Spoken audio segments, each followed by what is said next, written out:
ورحمة الله وبركاته.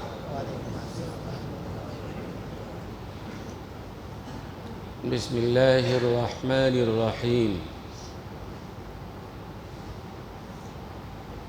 الحمد لله وكفى والسلام على عباده الذين اصطفى. أما بعد، فأعوذ بالله من الشيطان الرجيم. بسم الله الرحمن الرحيم. إن الذين قالوا ربنا الله ثم استقاموا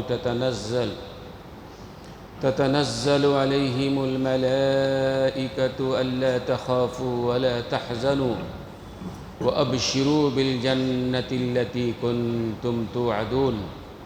نحن أولياؤكم في الحياة الدنيا وفي الآخرة ولكم فيها ما تشتهي أنفسكم ولكم فيها ما تدعون نزلا من غفور رحيم. صدق الله العلي العظيم وصدق رسوله النبي الكريم ونحن على ذلك من الشاهدين والشاكرين والحمد لله رب العالمين. رب اشرح لي صدري ويسر لي أمري واحلل عقدة من لساني يفقه قولي. سبحانك لا علم لنا إلا ما علمتنا إنك أنت العليم الحكيم. اللهم رب زدني علما. اللهم إنا نسألك علما نافعا. اللهم جنبنا الفواحش والمعاصي والخطايا والزلل ما ظهر منها وما بطن. محترم حاضرین کرام، معزز سامعین اعظام،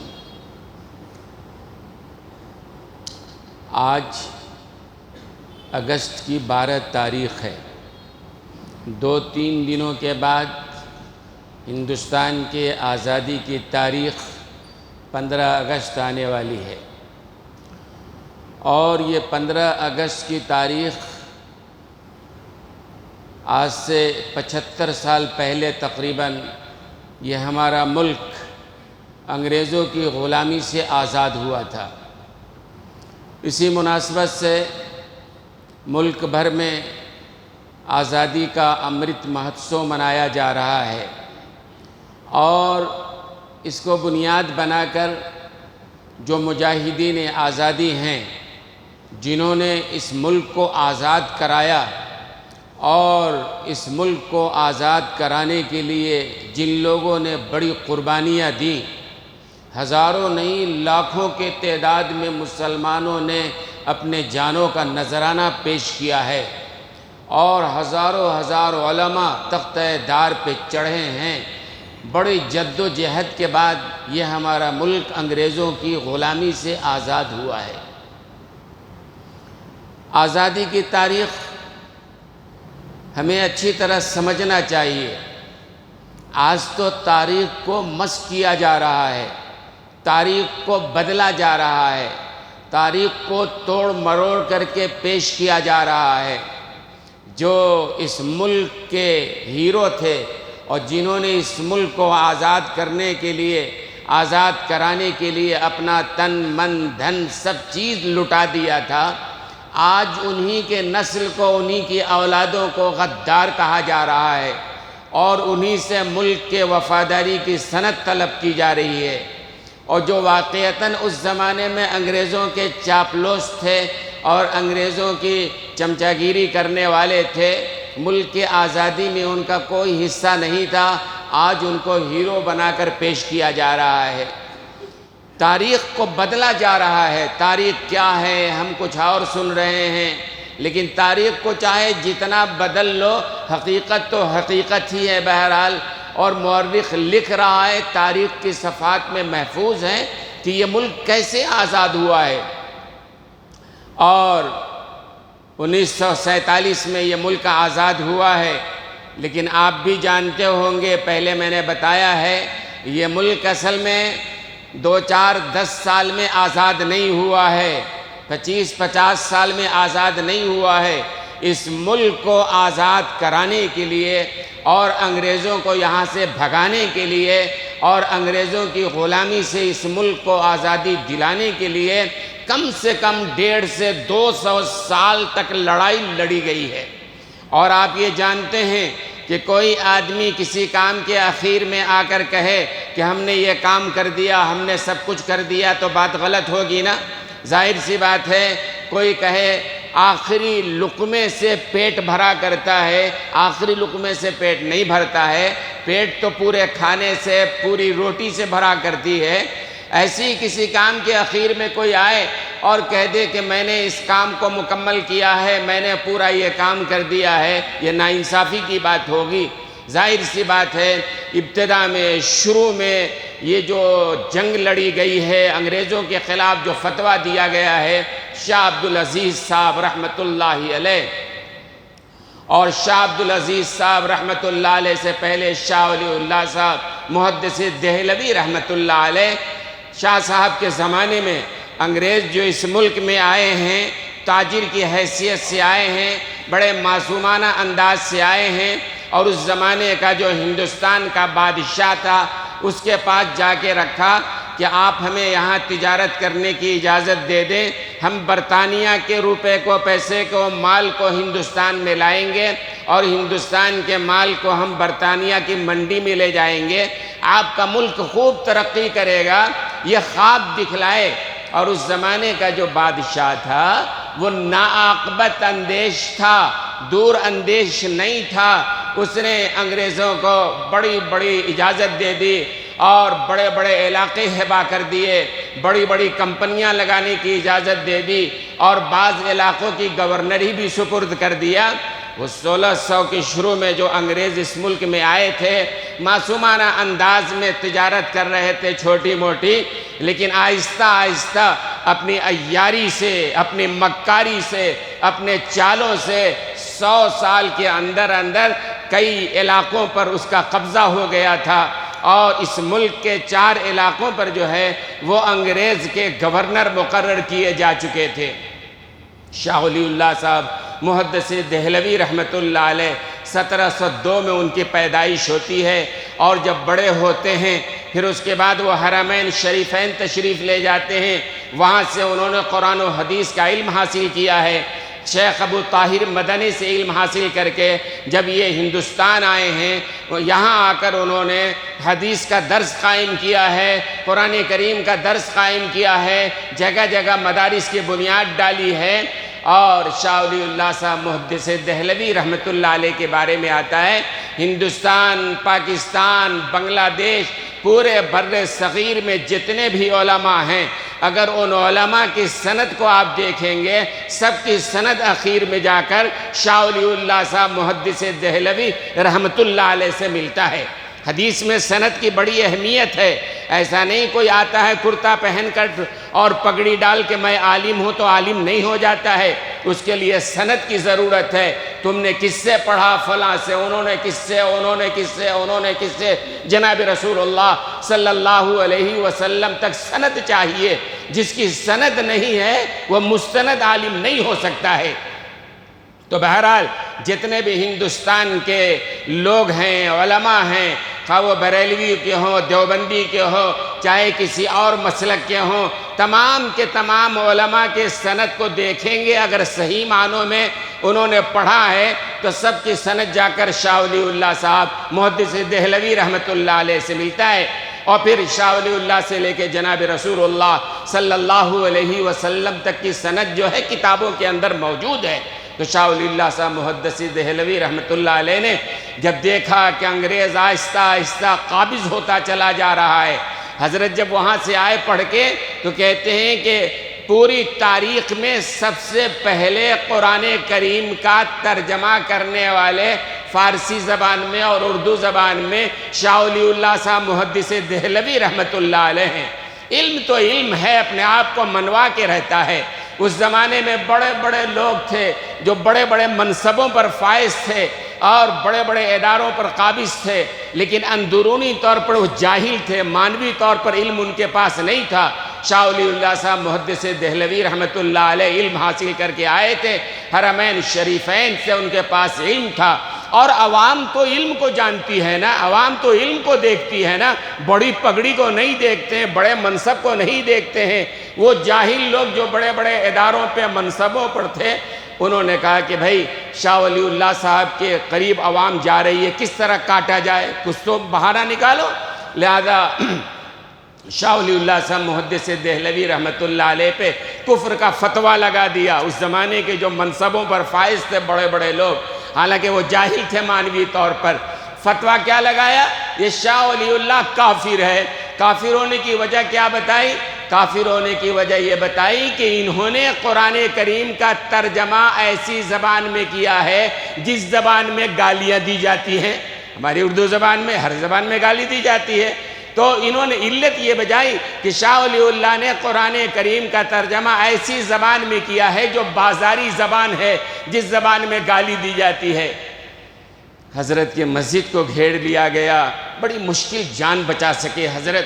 بہرحال تحریک شروع ہو گئی، پھر حضرت کا انتقال ہو گیا، اور حضرت کے گھر میں وہ 1739 میں شاہ عبدالعزیز صاحب محدث دہلوی رحمۃ اللہ علیہ پیدا ہوئے، اور اس کے بعد حضرت کا جب انتقال ہوا، شاہ ولی اللہ صاحب محدث دہلوی رحمۃ اللہ علیہ یہ سب مجاہد آزادی ہیں جنہوں نے اس ملک کو آزاد کرانے کے لیے اور انگریزوں سے لڑنے کے لیے بڑا جد و جہد کیا ہے۔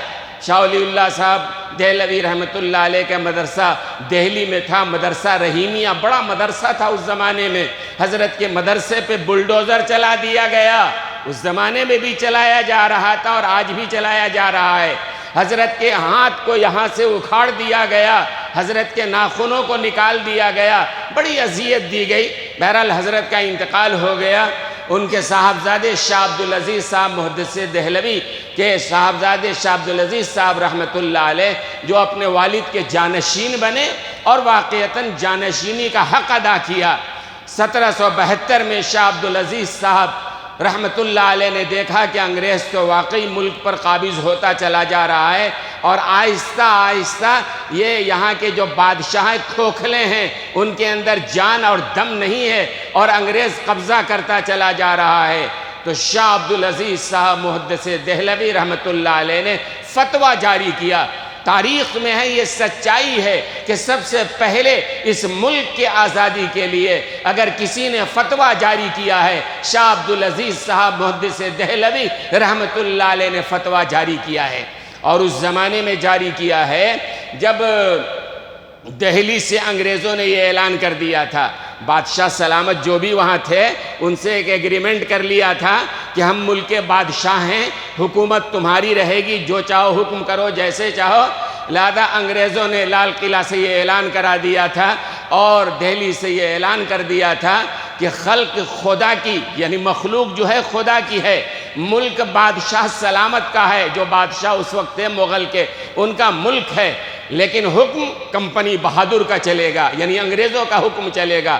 جب علل اعلان اس نے اعلان کر دیا کہ آج سے اس ملک میں حکومت ہماری ہوگی، سلطنت بادشاہ کی ہے، ٹھیک ہے، بادشاہ بنا بیٹھا رہے، اور مخلوق خدا کی ہے، لیکن حکم بہادر کمپنی یعنی انگریزوں کی حکومت چلے گی۔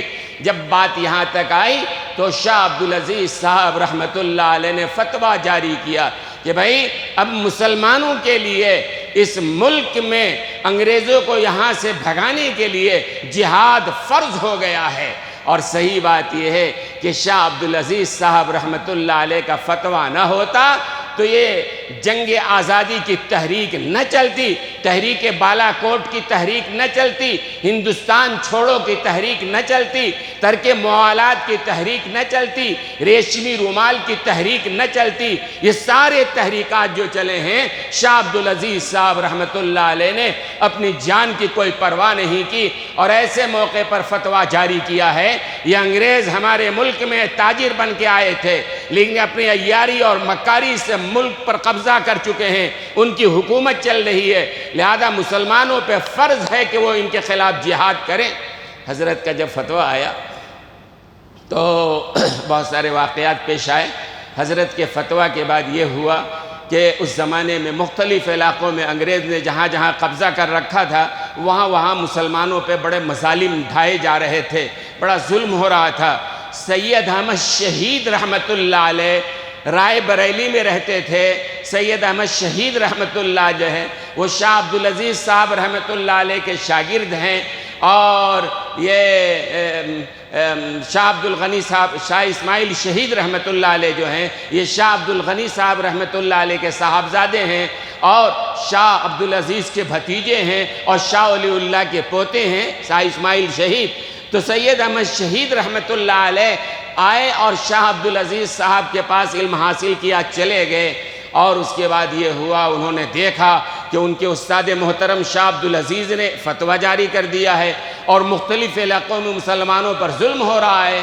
تو حضرت نے اپنے مریدین کو جمع کیا، مجاہدین کو جمع کیا، اور کہتے ہیں تقریباً 10,000 کا لشکر اس زمانے میں تیار کیا۔ بے سر و سامانی کا عالم ہے، پیسہ نہیں ہے، فنڈ نہیں ہے، 10,000 مجاہدین، ہتھیار چاہیے، وہ بھی انگریزوں سے لڑنا ہے، کوئی آسان کام تو نہیں ہے۔ بہرحال شاہ سید احمد شہید رحمت اللہ علیہ نے اپنے 10,000 مریدین کو، مجاہدین کو لیا اور رائے بریلی سے نکلے، سفر کرتے کرتے پنجاب کے علاقے میں پہنچے، جہاں مسجدوں کو استبل بنایا جا رہا تھا، جہاں مسلمان عورتوں کی آبرو ریزی کی جا رہی تھی، جہاں قرآن اللہ اس کے رسول کے خلاف بکواس کیا جا رہا تھا۔ شاہ صاحب سفر کرتے کرتے 1826 کو نکلے تھے، اور مختلف علاقوں سے ہوتے ہوئے 1827 کو حضرت وہاں پہنچے ہیں، بالا کوٹ کے علاقے میں، پشاور کے علاقے میں۔ پہلے حملے میں ہی پشاور فتح ہو گیا ہے، اور فتح کرتے ہوئے حضرت آگے بڑھ رہے ہیں، اور پھر اس کے بعد وہی چال جو انگریزوں کی چال تھی کہ دھوکے بازی کے ساتھ، دغا بازی کے ساتھ، پہلے تو وہاں کے راجہ نے جو انگریزوں سے ملا ہوا تھا حضرت کے پاس مصالحت کے لیے آدمی بھیجا کہ حضرت آپ نے جتنا علاقہ فتح کر لیا ہے آپ اس پر حکومت کریں، آگے نہ بڑھیں۔ سید احمد شہید رحمت اللہ علیہ نے کہا میں کوئی ملک گیری کے لیے نہیں آیا ہوں، کوئی ملک حاصل کرنے کے لیے، حکومت حاصل کرنے کے لیے نہیں آیا ہوں، بلکہ میں اس لیے آیا ہوں تاکہ یہاں کے لوگوں پر جو ظلم ہو رہا ہے اس ظلم کو روکا جائے، انگریزوں کو اس ملک سے بھگایا جائے۔ انہوں نے اس ملک پر غلط قبضہ کیا ہے، وہ قابض ہیں، ان کو یہاں سے نکالنا پڑے گا۔ اور سید احمد شہید رحمت اللہ علیہ، اللہ اکبر اللہ اکبر، بڑے عظیم انسان، مجاہد آزادی ہے یہ، اس ملک سے انگریزوں کو بھگانے کے لیے 10,000 کا لشکر لے کے جا رہے ہیں۔ مجاہد ہیں کہ نہیں؟ یہ کچھ اور کرنے جا رہے ہیں۔ سید احمد شہید رحمت اللہ علیہ کے بارے میں کہا جاتا ہے اتنا بڑا ولی، اتنا بڑا پیر کہ ہندوستان کی تاریخ میں دوسرا اتنا بڑا ولی ڈھونڈو تو مشکل سے ملے گا ان کے زمانے کے بعد سے اب تک کے۔ سید احمد شہید کے بارے میں آتا ہے 40 لاکھ ان کے مریدین تھے، 40 لاکھ ان کے مریدین تھے، اور 26 لاکھ سکھوں نے ان کے ہاتھ پر کلمہ پڑھا تھا۔ اور حضرت جہاں کھڑے ہو جاتے 10 لاکھ کا بھی مجمع ہوتا، مجمع دیکھ کر کے حضرت کے ہاتھ پہ توبہ کر لیا کرتے تھے۔ حضرت آگے بڑھ رہے ہیں، چلے جا رہے ہیں، اور حضرت کے ہی وہ شاگرد شاہ اسماعیل شہید رحمت اللہ علیہ وہ بھی ساتھ میں ہیں۔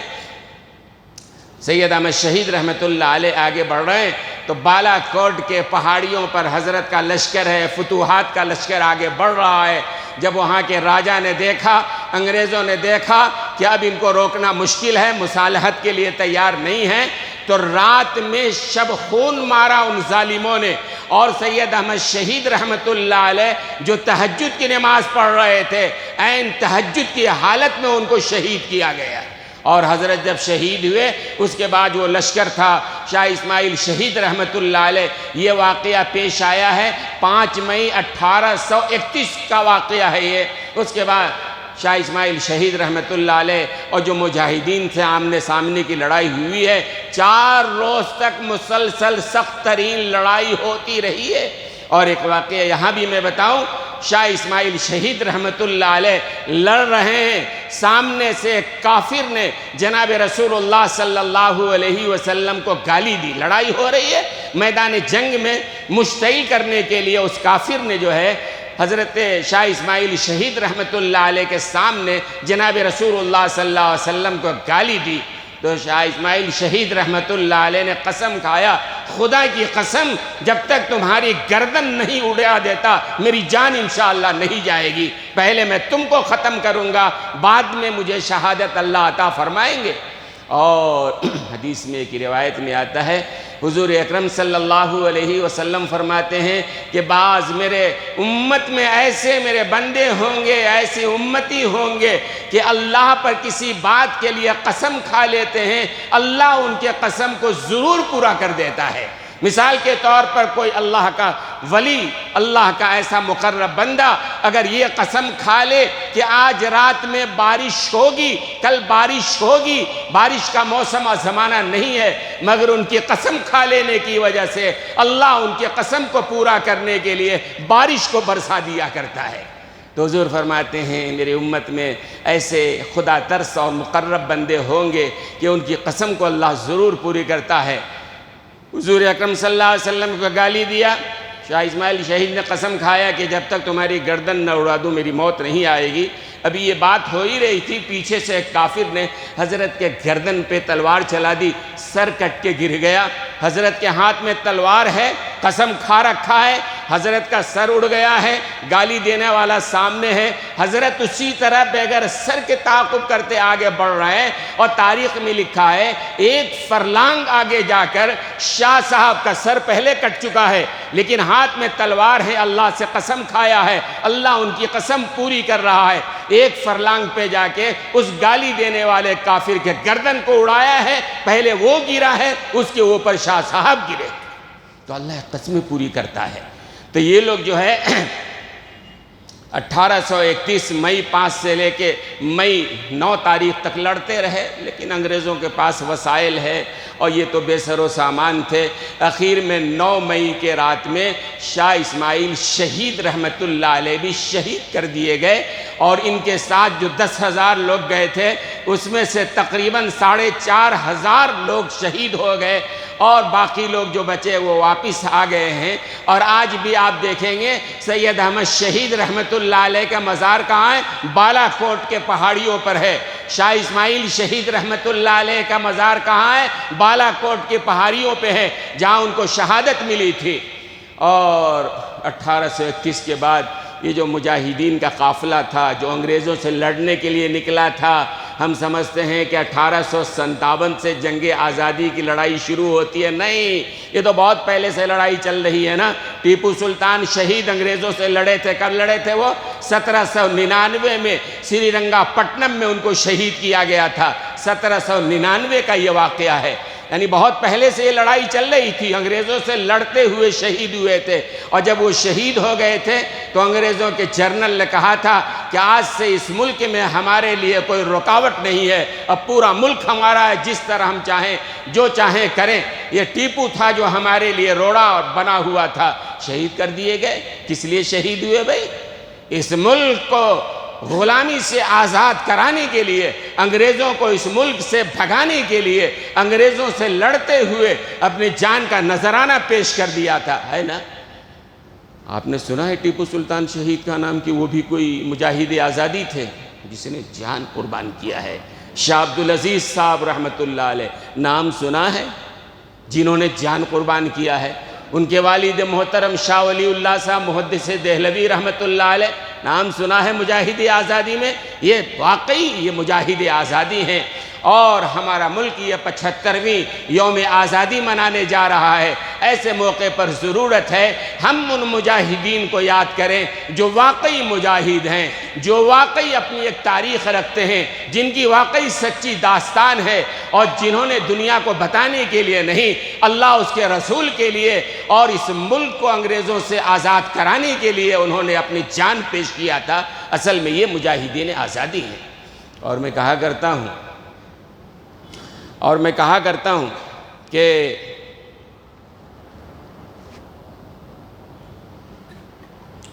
جو ہمارے دشمن ہیں، جو اسلام کے دشمن ہیں، جو مسلمانوں کے دشمن ہیں، جو مسلمانوں کے تاریخ کو مٹا دینا چاہتے ہیں، جو مسلمان کے نام و نشان کو ختم کر دینا چاہتے ہیں، تاریخ کو اثر نو بدلنا چاہتے ہیں اور اثر نو لکھنا چاہتے ہیں، ان سے شکوہ نہیں ہے۔ وہ کیوں نام لیں گے شاہ ولی اللہ کا؟ وہ کیا نام لیں گے شاہ عبدالعزیز کا؟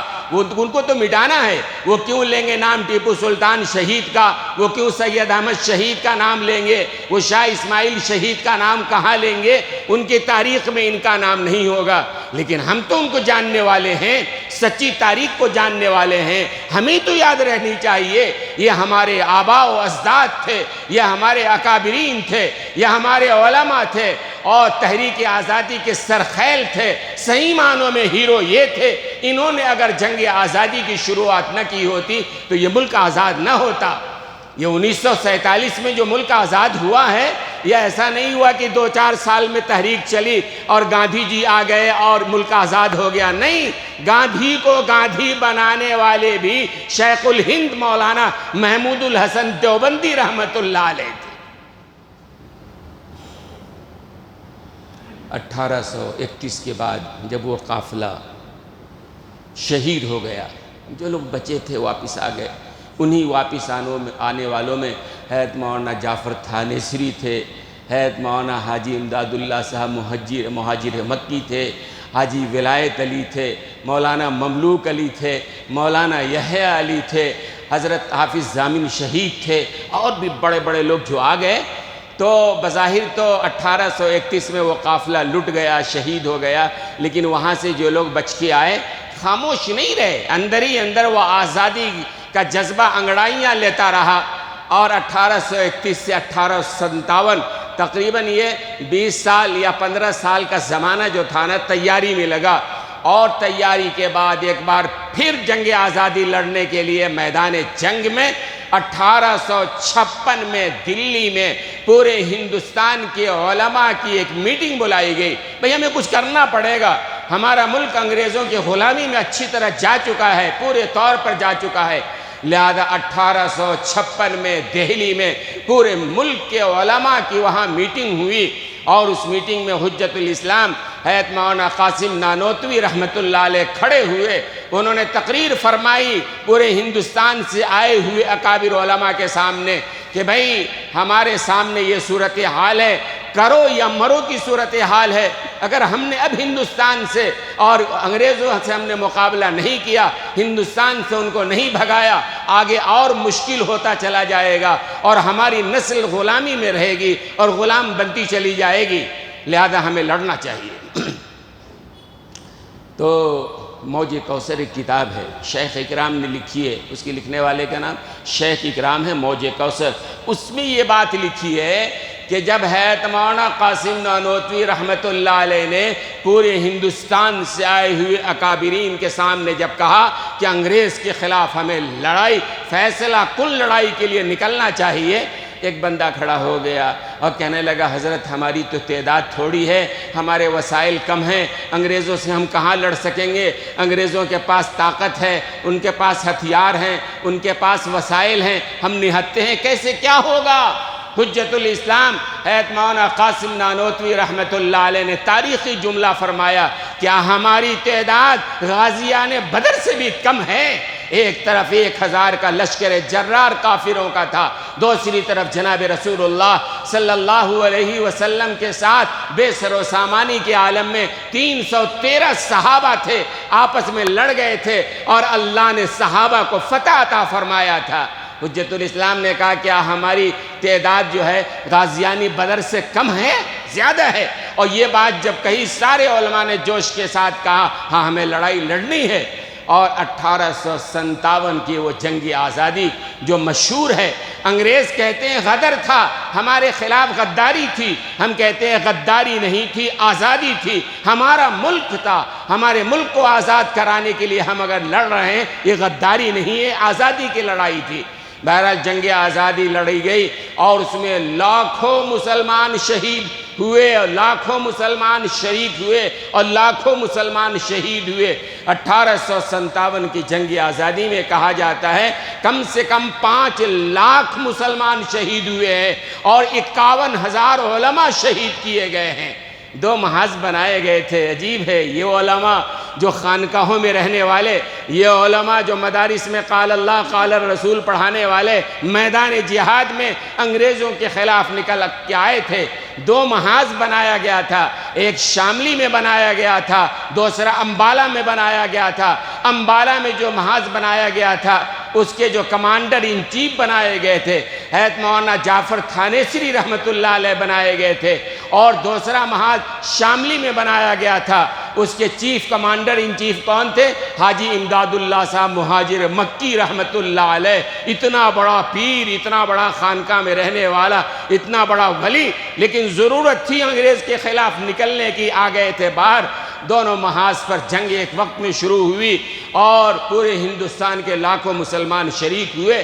اللہ اکبر، گولیاں چلیں، منجنیقیں چلیں، اس زمانے کے جو ہتھیار تھے، لیکن بہرحال وسائل کی قلت کی وجہ سے اور اپنوں کی غداری کی وجہ سے مسلمان 1857 کی جنگ آزادی ہار گیا، اور جب ہار گیا اس کے بعد انگریزوں نے، وائسرائے برطانیہ نے اپنے ہندوستان کے وزیروں سے، مشیروں سے، جاننے والوں سے پوچھا، بھئی بار بار ہمارے خلاف ہندوستان میں جو تحریک چل رہی ہے، کیا کیا جائے کہ یہ تحریک نہ چلے اور ہم ہندوستان میں ہماری حکومت مستحکم ہو جائے؟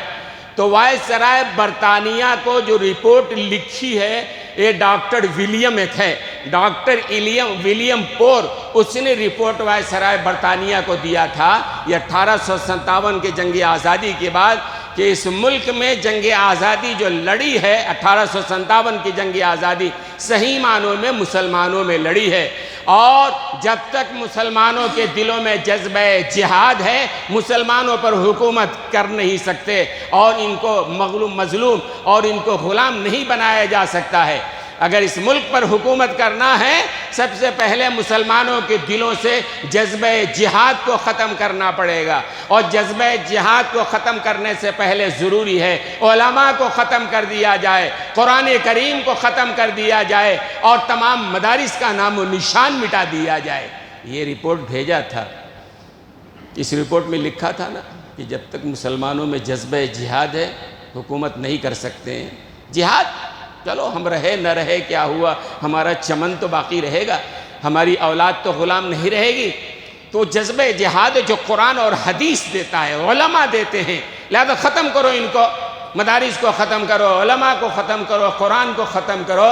لہذا مسٹر ٹامسن، ایک انگریز مورخ ہے اس زمانے کا، ایڈورڈ ٹامسن، اس نے تاریخ میں لکھا ہے کہ اس رپورٹ کے بعد وائسرائے برطانیہ نے یہ طے کیا کہ پورے ہندوستان سے ان تینوں چیزوں کا نام و نشان مٹا دیا جائے، تمام مدرسوں کا نام و نشان مٹا دیا جائے، تمام علماء کا نام و نشان مٹا دیا جائے، تمام قرآن کے نسخوں کو جلا دیا جائے۔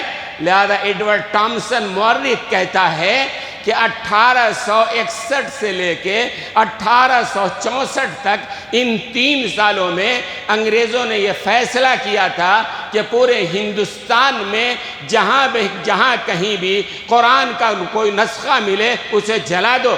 لہذا اس فیصلے کے تحت پورے ہندوستان میں ان 3 سالوں میں 1861 سے 1864 تک لاکھوں لاکھ قرآن کے نسخے پورے ہندوستان میں جہاں بھی ملے، مسجدوں میں، مدرسوں میں، گھروں میں، ان سب کو لے کے ان بدبخت ظالم انگریزوں نے سب کو جلا دیا۔ انہوں نے یہ سمجھا تھا قرآن کو ہم جلا دیں گے، قرآن مٹ جائے گا۔ ارے ان سینوں کو کیا کرو گے جن سینوں میں اللہ نے قرآن کو محفوظ فرما دیا ہے؟ لاکھوں نہیں، کروڑوں دنیا میں ایسے سینے موجود ہیں جن سینوں میں اللہ نے اپنی کتاب کو محفوظ کر دیا ہے، اور دنیا کی کوئی طاقت نہیں ہے جو قرآن کو مٹا سکے۔ آپ کتاب قرآن کو جو دفتیوں کے درمیان ہے جلا دو گے، ختم کر دو گے، ان سینوں کو کیا کرو گے؟ پوری دنیا میں جو لاکھوں کروڑوں سینے موجود ہیں۔ لہذا انگریزوں نے یہ کیا، اس کا بھی طویل واقعہ ہے۔ پھر اس کے بعد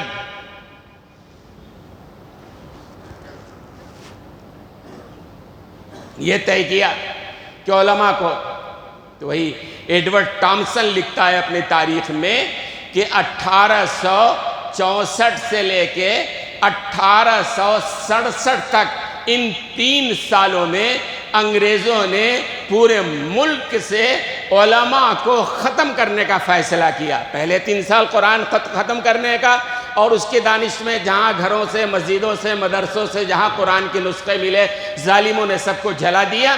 اور پھر اس کے بعد علماء کو ختم کرنے کا فیصلہ کیا، اور علامت کیا بتا دی کہ بھئی کوئی ضرورت نہیں کہ آپ مولوی صاحب کی سند دیکھو آپ مولوی صاحب ہیں، نہیں، علامت کیا بتایا، جس کا کرتا لمبا ہو، جس کی داڑھی ہو، جس کی ٹوپی ہو، پکڑو پھانسی پہ چڑھاؤ، کسی عدالت کی ضرورت نہیں، کسی مقدمے کی ضرورت نہیں ہے۔ اس طرح کا آدمی پورے ہندوستان میں جہاں ملے، اس لیے کہ علماء جب تک باقی رہیں گے مسلمانوں کے دلوں میں جذبہ جہاد باقی رہے گا، ختم کرو ان کو۔ آرڈر جاری کر دیا گیا انگریزوں کی طرف سے، وائسرائے کی طرف سے، پورے ملک میں جہاں بھی داڑھی والا، ٹوپی والا، لمبا کرتا والا ملے، پکڑو پھانسی پہ چڑھاؤ، گولی مار دو، ختم کر دو، آگے کچھ نہیں۔ اس فیصلے کے بعد اللہ اکبر کہتے ہیں کہ 1857 میں جو مسلمان شہید ہوئے ہیں، 5 لاکھ مسلمان جو مختلف علاقوں میں انگریزوں سے لڑنے کی وجہ سے، اور اس کے بعد 1864 سے 67 کے بیچ خاص طور پر 50,000 51,000 اس سے بھی زیادہ ہزاروں علماء کو اس ملک میں تختہ دار پہ چڑھا دیا گیا۔ اور جب یہ ہوا، کہتے ہیں کہ دہلی جیسے شہر میں میراث کا مسئلہ پوچھنے کے لیے علماء کو ڈھونڈتے تو ملتے ہی نہیں تھے، علماء شہید کر دیے گئے تھے۔